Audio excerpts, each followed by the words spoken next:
The peak of Chinese internet war by JGAO. We're gonna look at this. I am interested. What the Chinese are doing when it comes to the internet war. We'll see. We'll see. If you're under the impression the last time China had a civil war was 1949, then allow me to say today that you might be under the wrong impression. Wait, there was a civil war in 1949. Okay, well, that doesn't surprise me that there was any war. Grab a seat if you're standing. Actually, I don't know why you would do that. Brace yourself if you're sitting down, because Wait, we're supposed to lock in, okay? Let's lock in. today let's talk about a war. An internet war, also known as the 227 Revolution. A conflict that has changed the internet landscape forever in the Sino side of the stratosphere. The war that taught billions of netizens all around the country that you and I can set aside our differences when united against a common enemy. After all, the enemy of my enemy is my friend. So let's begin with a person who the whole story will revolve around. Xiao Zhan, originally debuted as an idol Xiao Zhan. Okay, who is that? in 2015. He wasn't high profile by any means, but he did stand out because he was marginally older, and more importantly, not a typical trainee with a professional trainee background. I mean, bro was a graphics design graduate. Age old for an idol. No prior idol experience. Interesting. designer in his 20s, zero formal idol training, recruited randomly off the streets pretty much, which sounds ridiculous, but I want you to know that that was a breath of fresh air compared to the industry engineered idols with the same act that people were kind of starting to hate. So this rawness made him just a little more relatable and down to earth compared to the others, and that was enough to cultivate him a very loyal following. Let's call them the Xiao Zhan loyalists. Faction number 1. The loyalists. And bro pulls out Kill characters. Interesting. Okay, very interesting. So we have a fairly popular guy, an idol, Chinese idol, essentially. But you see, if you had to pin down a point in time exactly on when Xiao Zhan became mainstream, that'll be 2019, following the release of a drama series he co-starred in with Wang Yibo, another famous idol actor. The show is called Untamed. Now, this one is a little different from your typical love drama series because it's Don't tell me this is one of these Chinese short dramas. No, please don't. You cannot tell me that. Chill. actually adapted from the famous BL novel. Okay, BL. Boy love. Well, back to boy love we go. In Boy Love, 魔道祖师, which But don't the Chinese don't like the gays? Huh? Am I confused? I thought they hated them. What's going on here? already had a die-hard cult fan base to begin with because it's Boy Love. Unlike regular fandoms where you get plenty of casual or fake fans, Boy Love is a different beast. You don't stumble into it by accident. I'm sure everybody who's in it is in it for the love of the game. Plus, accompanied by the fact that Xiao Zhan really was a great actor, perfectly capturing the performance and the chemistry between the two leads while dancing around this forbidden topic. The Untamed then went on to become a show like never before. It was like the godfather of BL. So within months, right, Xiao Zhan went from kind of this niche idol to the hottest male star in China, with luxury brand deals bidding all over. Again, Yao is just a glorified hentai tag, so we don't bring that up here. And to be fair, Boy Love is the same for manhwa. To be fair, let's be serious here. Let's be serious here. His image. That sounded really weird. You get my point though, right? By late 2019, as the show skyrockets in popularity, Xiao Zhan becomes #1 in traffic, sparking a new faction on the rise following its wake, the Couple Brigade. You know, the shippers, the YN readers. Shippers. I don't like shippers. Shippers are weird because a lot of them want to push essentially their stuff. Their ships make it canon, and like they take their own head canon and make it like you can't say no, otherwise they're gonna harass you. Asia Boiler fangirls base is huge, even rated. True. The Wattpad enthusiasts, whatever you want to call them, they just had one goal, and that is Wang Yibo and Xiao Zhan is a good couple. This couple is my life, and I'm standing on business defending the couple. So the two factions exist in harmony for a period of time, except the loyalist faction never really liked the other fanbase. I mean, I'll tell you exactly what it is. You see, Loyalists are in it for Xiaozhan and Xiaozhan only. They don't really care too much about the coupling stuff, it's more of a parasocial thing. But the CP fans, on the other hand, well, they were in it for the coupling, which means they like the situation that's going on, but if the situation breaks, then you know it's just on to the next. So then from the perspective of the loyalists, you're not exactly a ride or die. You're not one of us. But seeing that we're both fans of Xiaozhan, let's exist in harmony all for the greater good of boosting traction for our... Buddy, that's not how this works. That's not how this works. Those are two groups that cannot exist in each other's orbit. You need to realize one is gooning over a couple. The other one is gooning over the actor. That's simply what it is. That's simply what it is. Idol. Until one day, everything changed. Now here's the thing, the Untamed was gaining some pretty notable attention, and by early 2020 this stuff was all over the fandoms. Every major fan Wetpad, burn it to the ground. And the website had the couple trending, especially on Weibo, where the term 博君一笑, a clever fandom pun based on 博君一笑, which means to make you smile. Except the first and final characters is kind of replaced with the two respective names of the celebrities, kind of like Tom Holland, Zendaya, Tom Daya. Anyways, the point is, the couple begins to trend under those keywords. So the ship begins to sail, and one notably gifted CP Brigade member was so touched by this beautiful relationship, she vowed on the internet to write the best fanfiction you'll ever see in your goddamn life. So she started to cook, and she poured her heart and soul. There's no, I don't see anything good coming out of this. I don't see a little bit of good coming out of this. Not even a little, nope, I see nothing. I see nothing. Oh no, yeah, oh no. Chill. I'm gonna say this. Asian romance has completely fried mostly women's brains. I'm gonna say this. Into creating one of the most peak, the most world-class, the state-of-the-art BL fanfiction anybody's ever seen. So by February 24th, 2020, Xia Zhui was born. Released onto Archive of Our Own, one of the world's biggest fanfiction websites. Now I don't know why I'm clarifying, but I have not read it. But I will tell you a one-sentence summary of the plot, okay? So, in this fanfiction, Xiaozhan is a male escort who identifies as a female, where Wang Yibo is a frequent customer, and the rest is up to your imagination. So they have gay, straight sex. Interesting. But here's the thing.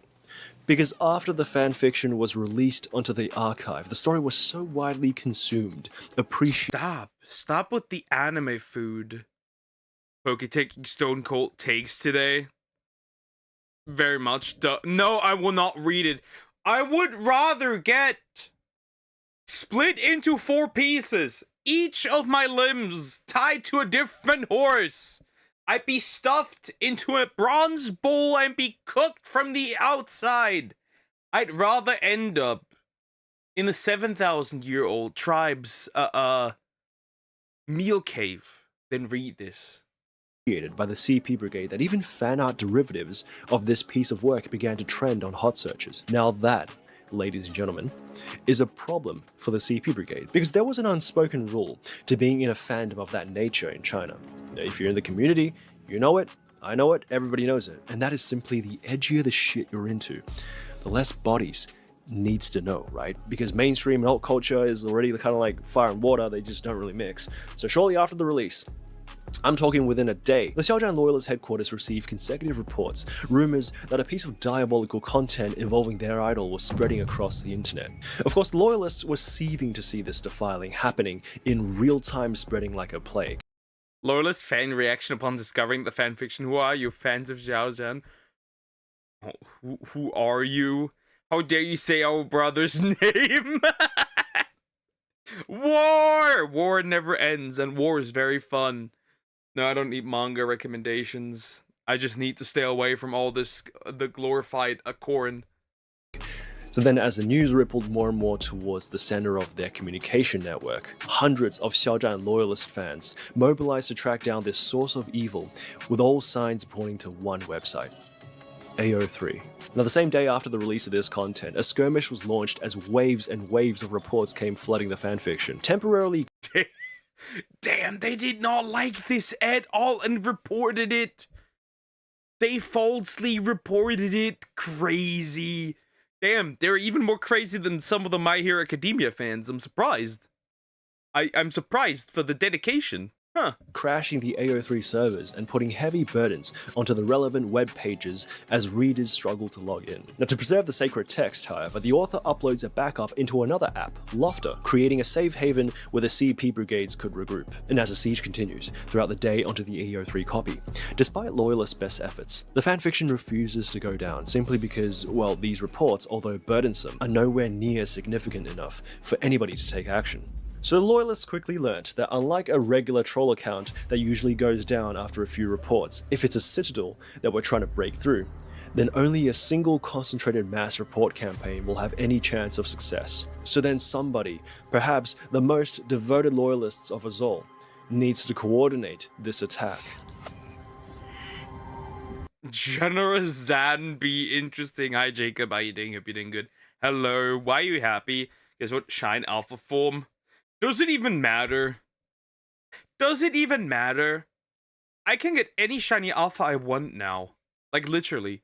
It's literally just resets through the DLC. It does not matter. I just recently got shiny alpha Aerodactyl. It doesn't matter. Today I am not speaking up for my idol. I'm speaking up for all artists who have suffered as a result. Artists are deeply harmed by malicious fanfictions, but because of their status, they can't even speak out to protect their rights. This malicious fanfiction attack isn't just limited to one artist, and it won't end now. See, freedom should have limits! Diabolical. I am for freedom, but it should have limits. You cannot write this. Poker, be humble. There is no humble. Shiny Alpha Swirlix. I already have one as well. I have one as well. Cool, cool, cool. Congratulations.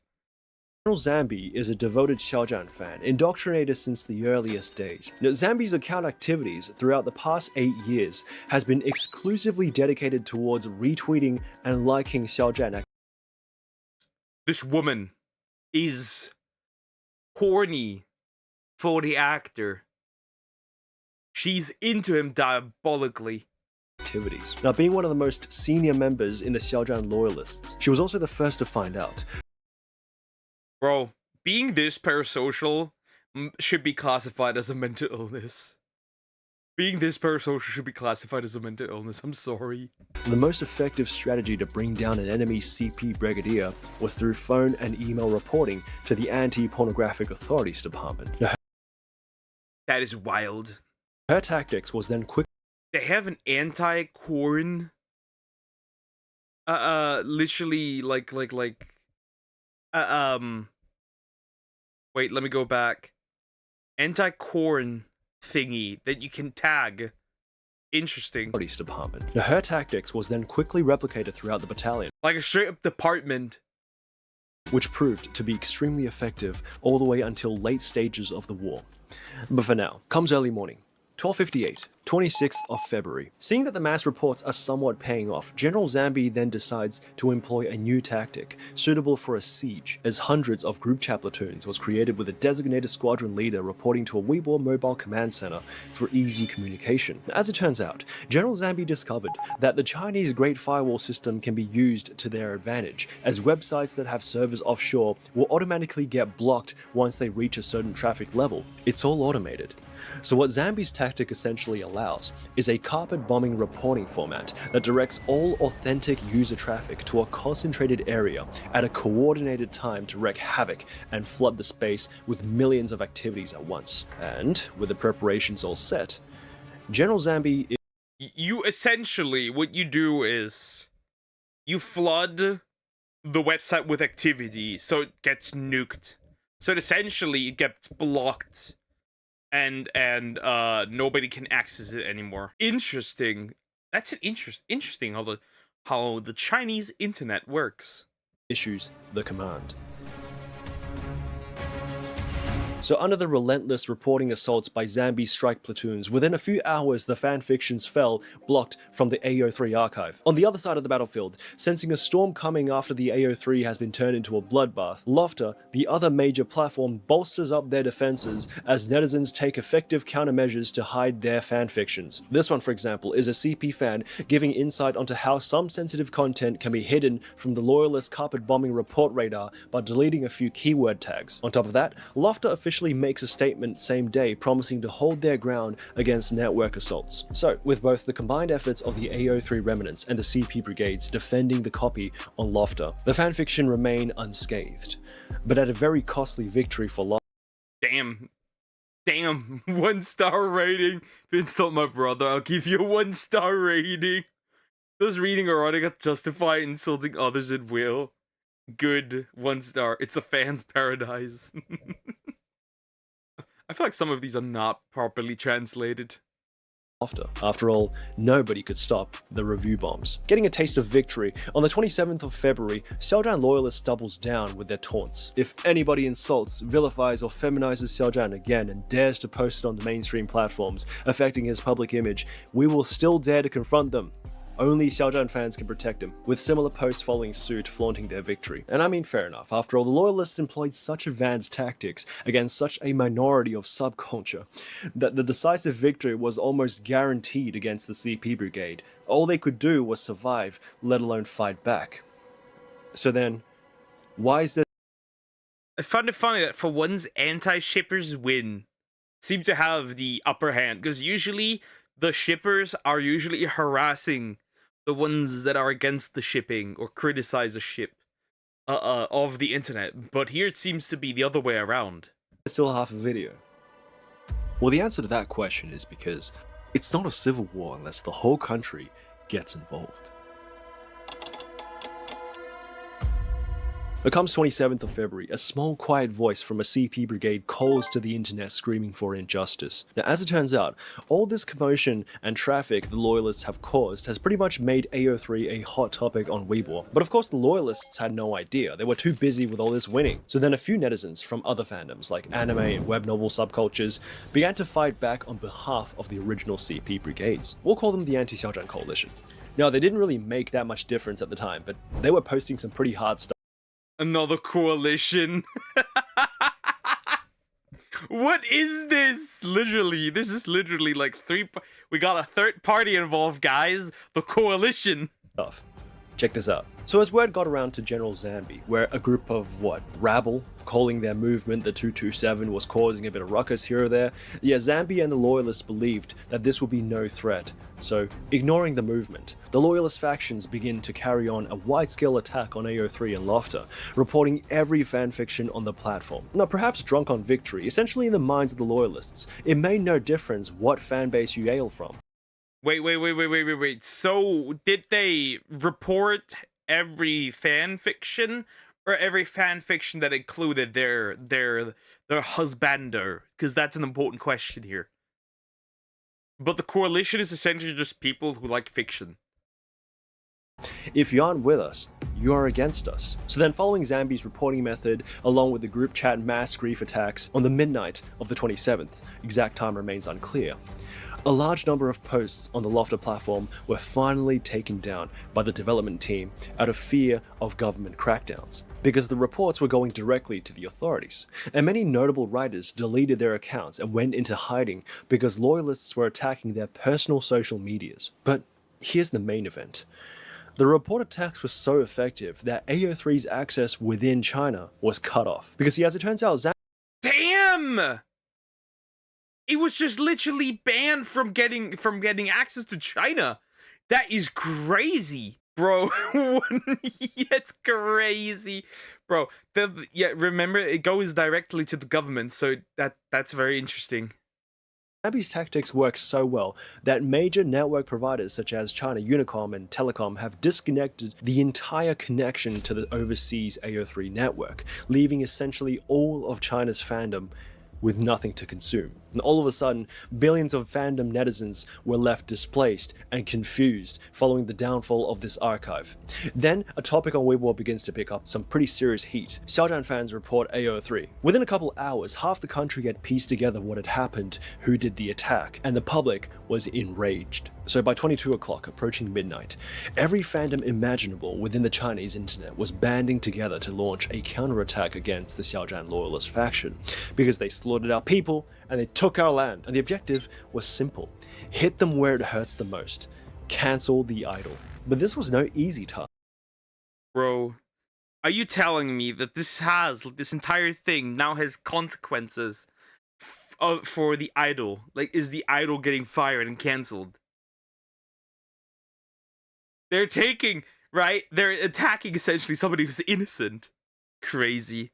You see, is at that point in time, Xiaozhan loyalist faction have amassed such a huge following thanks to Xiaozhan's soaring popularity based on his performance in The Untamed. So, knowing that they'd have the advantage here, the loyalists escalate the stakes by declaring war on the entire Chinese fandom. Bilibili, Tieba, 2D. Everyone, bro. literally the empire. Everyone, doesn't matter, anime, comic, game, you're done. I can make them all become dust in the past. That's crazy. We need to make fan fiction completely illegal, punishable by death. The first step is to make all apps disappear. Billy Tiba. I can make them all become dust in the past. That is a crazy statement. We need to make fanfiction completely illegal, punishable by death. That is a crazy statement. That is mental illness chopped to just like put up to the max. That is a crazy statement. Subcultures, whatever comes their way, will be dust in the past. One of the first non-BL fandoms that found themselves involved in the fight was the Qinghui Pavilion, a small traditional clothing hobby group. As loyalists pushed their way in, a fierce keyboard skirmish erupted, polluting the group's ecosystem. The members resisted until the very end, but the group fell quickly. Under the relentless spam attacks, the admins were overwhelmed and ultimately forced to disband. 2000. Did they just eradicate just a random dressing up group? Crazy work. Netizens perished in this collapse. Now, following the aggressive expansions of the Loyalists, another theatre of war was opened in the literature subculture, as Asian and African literature bot was under fire because its algorithm unintentionally retweeted a piece of literature that had derogatory undertones against Xiaozhan's nickname. Yeah, it is what it is. So some fans threatened to unfollow the bot, and the bot auto-generates a sarcastic reply saying, well, go ahead. And that was enough to spark an attack. And under tremendous pressure, once again, the development team pulled the plug on the bot, leaving the literature scene screaming for injustice. After all, he was just a bot. On the anti-Xiaozhan coalition side, the 227 movement advanced. This is like the Genshin Impact fans, but in China. It literally is. Remember, when the Genshin Impact anniversary was so bad, they were essentially giving all games, everything, just like even like Google itself, 1-star rating. They were like review bombing all types of things. I find that very interesting. Same energy here.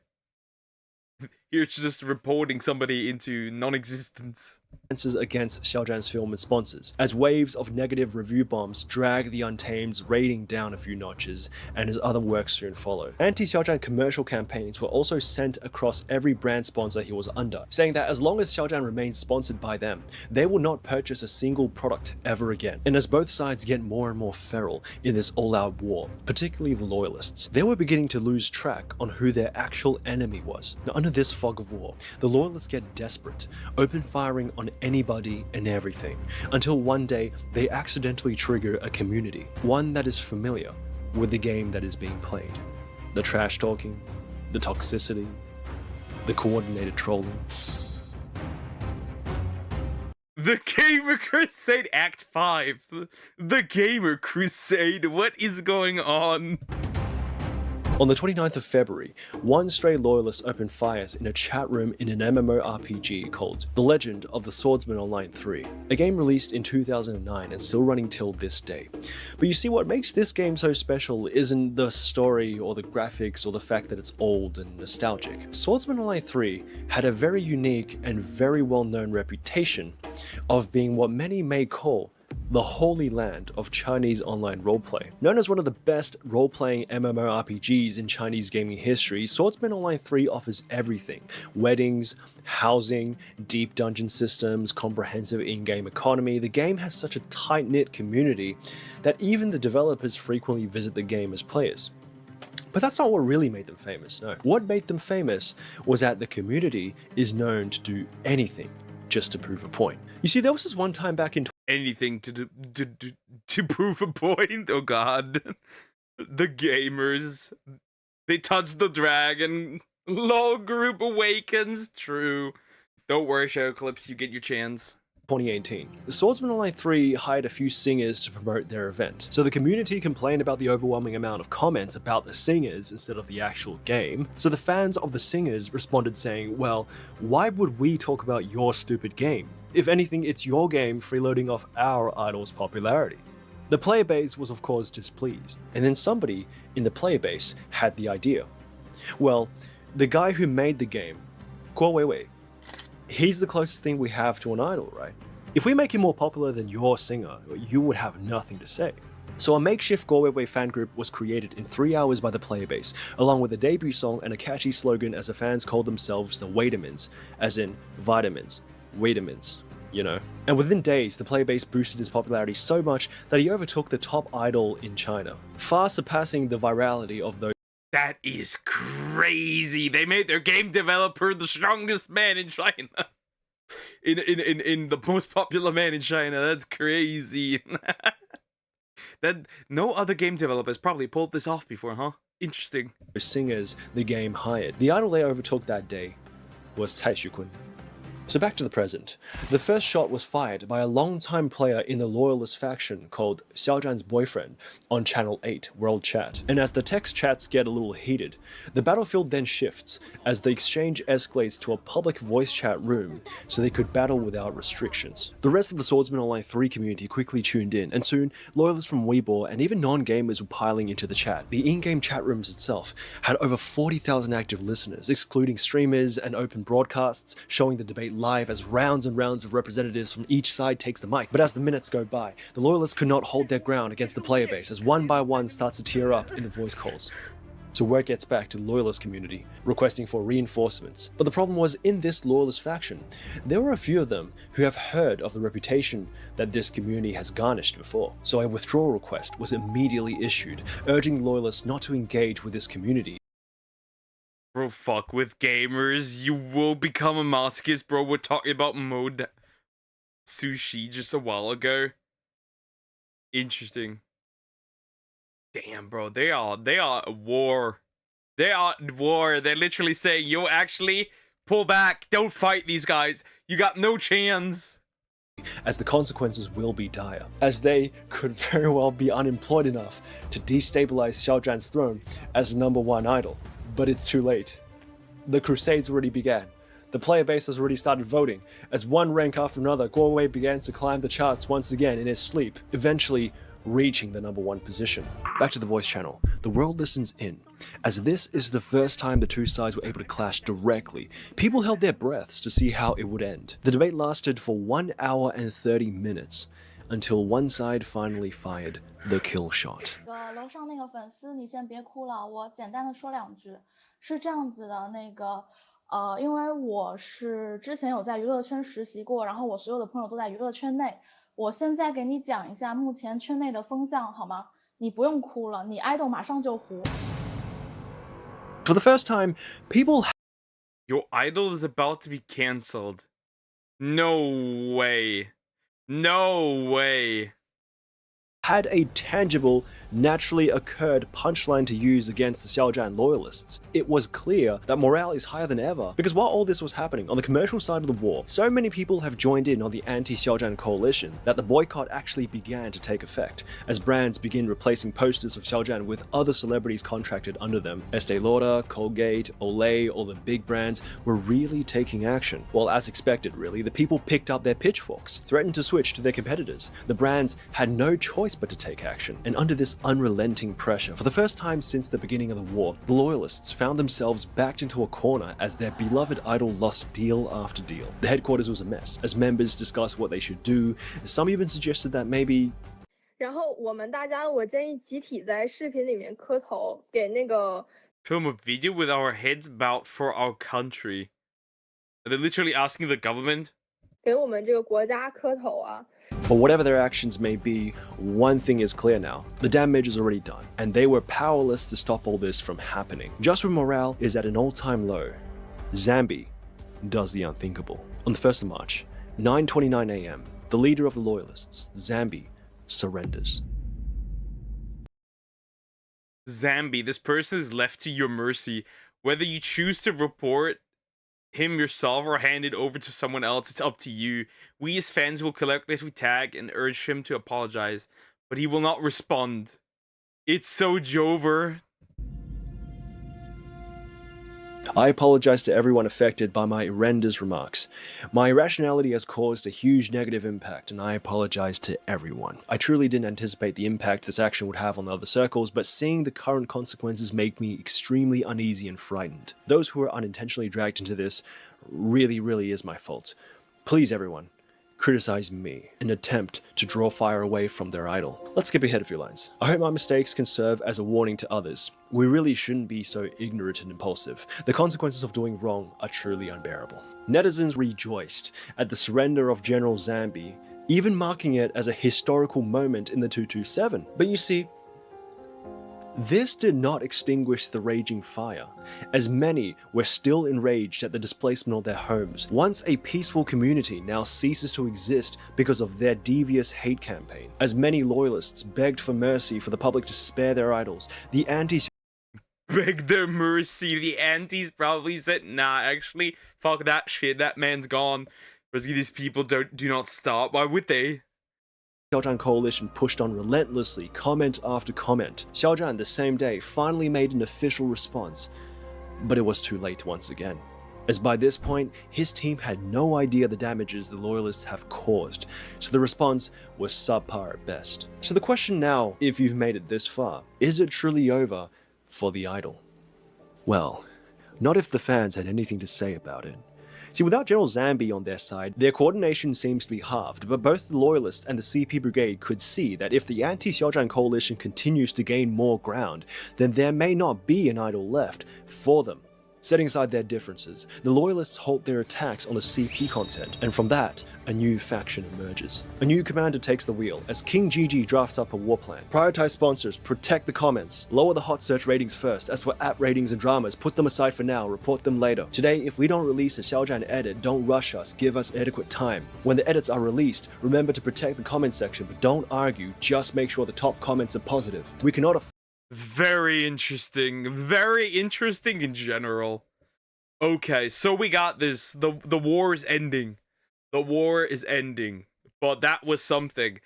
Bro, I've never seen the fan base be this rabid and aggressive. afford another hot search run. We cannot control it anymore. This is a war of attrition. Everybody to your stations. And war of attrition it was. As the 227 movement spread far and wide, Twitter, Instagram, state media, throughout a 2-month period, over 150 brands were swept up in this tidal wave. As the war rages on, and the casualties start to incur in real life as police gets involved, people lose their jobs.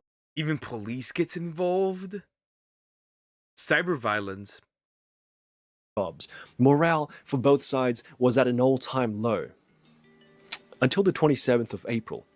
Xiaozhan himself breaks the silence. A public apology for causing trouble for everybody. Please don't hurt the others. Following this apology was his new song, Spotlight. And to others, this seemed more like another one of his campaigns attempting to capture virality to direct traffic into his new song using the situation. But for Xiaozhan's defense force and the loyalists at its core, this was the great financial kamikaze, the finale. But did you forget LOL groups and exist? Genshin creeps exist.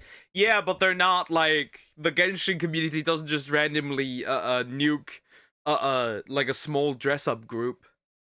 They have not done that yet. an opportunity to show the world everything their movement stood for. If they could push his song somehow to the top of the charts, the public would have nothing left to say. He'd reclaim the #1 spot, and from that point onwards, his team will do the rest. He will be uncancelable. So as one hand joins another, together, they launch a final coordinated assault. Soon, a message began to be passed around. Do what you can afford doesn't mean buy 10 or 8 tickets as a token gesture. Do what you can afford means doing your best. If you can buy 100 tickets, grit your teeth and buy 300. And amongst them all, those who contributed the most wore this badge of honor. And so it began. As one after another, loyalists started to pick up enormous amounts of tickets. 100, 300, 1,000 copies. 1,000 copies is a minimum. Jeez. Goodness. Is a minimum for those who are employed, because this is redemption. And through the combined efforts of Little Flying Knights all around the country, by January 2023, Spotlight sold over 54 million digital copies, surpassing Ed Sheeran's How the fuck do you... Wait, what? Surpassed Ed Sheeran's Shape of You? Even Rihanna and Drake, crazy work. Fucking Despacito was overtaken. That is crazy work right there. Shape of You and the certified classic Despacito. As billions of people watched collectively in real time, a miracle has actually occurred. It's been 2 years since the 227 movement, and Xiaozhan's career has made a healthy recovery. It was a war of attrition, 2 years of unwavering persistence from the community. Technically, the 227 never really ended, as extremists from both sides are still fighting till this day. But at least an outcome was achieved for both sides. As a war like this never broke out again, we don't talk about that one, and the fandom circle Not that one, the food thingy. was at peace once again.